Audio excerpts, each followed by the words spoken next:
Thank you for joining us. Thank you so much, Ruth, and Merry Christmas to you. In advance, Merry Christmas to you. I could smell Christmas, right? So it just makes me want to ponder on this question. Does one need a budget for December, really? Because you've planned the whole year saving up to give yourself a good treat, you know, during the festivities. Yeah. Why do I need a budget? Yeah, thank you for that very, very timely question.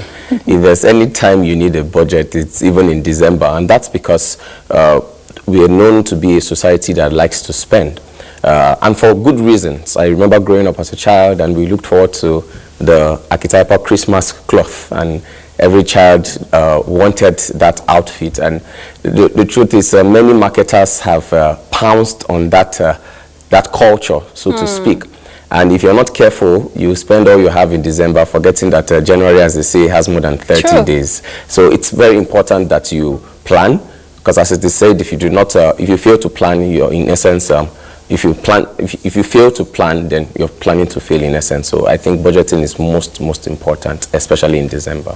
So now for families, you know, what should they put into consideration as you're planning your budget? Because there'll be a lot of spending, there's a lot of travels, there will be visitors, there will be sharing to the needy. So how do you plan that budget? Yes, when you're planning your budget, one of the things that should come to mind are the essentials. In budgeting, there are things that are non-negotiables, you know, the basic necessities of life, food, clothing, and shelter. Many people may not have their own houses, they may stay in rented apartments, and that's fine. You know, the rent, with the turn of the new year, the rent would be due at some certain point in time. Besides that, you would need to stock up for the Yuletide season, and that's besides the celebratory food you would need. And also, you might also need to have some certain things for exigencies, or what we call unforeseen circumstances. No one prays for them, but in essence, you have to have some little things to buffer up in case those things arise. Then besides the essentials, you have the wants, and that can fall within the place of luxury. It's okay to indulge in a little bit of luxury, but you cannot spend all you have on luxury, and that's because, like I said, on January is knocking around the corner, and if you spend all you have on luxury, what would you have for the essential when the time comes? When we were growing up, we had this quote about cutting your cloth according to your size. But after a while, we realized according that... to your cloth, No, actually. Initially, we used to call it according to your size. Then we now realized that the material may not be up to your size. And we said, okay, cut it according to your cloth. And I think there's a lot of wisdom in that quote. So do not feel pressured by what your neighbors are doing or what your friends are doing. Remember that you need to save up for the essentials, and then you can indulge in a bit of luxury as much as you have.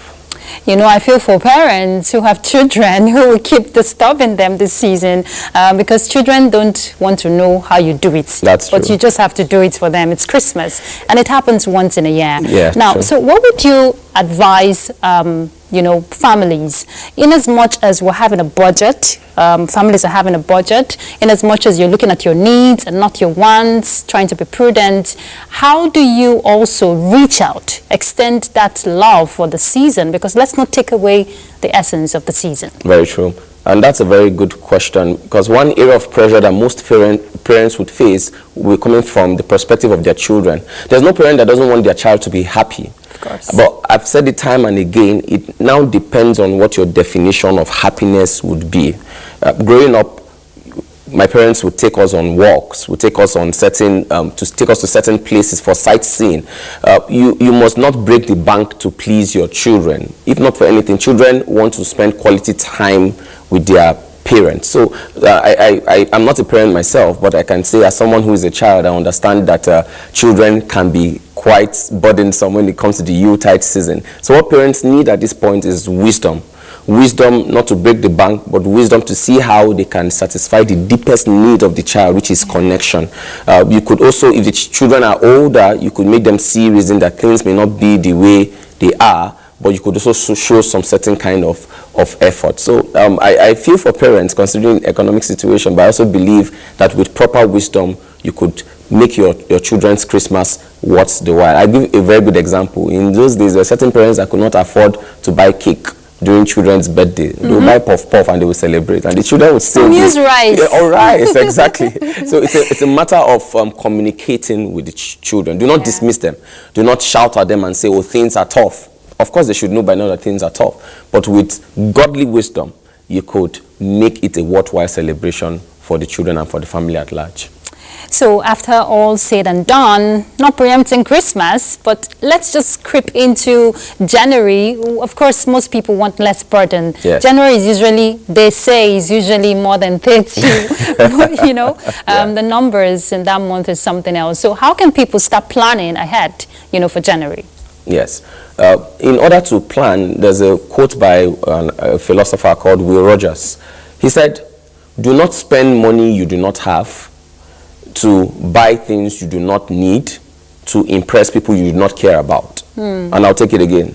Do not spend money you do not have to buy things that you do not need to impress people that you do not care about. So one of the first things you must do with the income that you have is to plan through budgeting.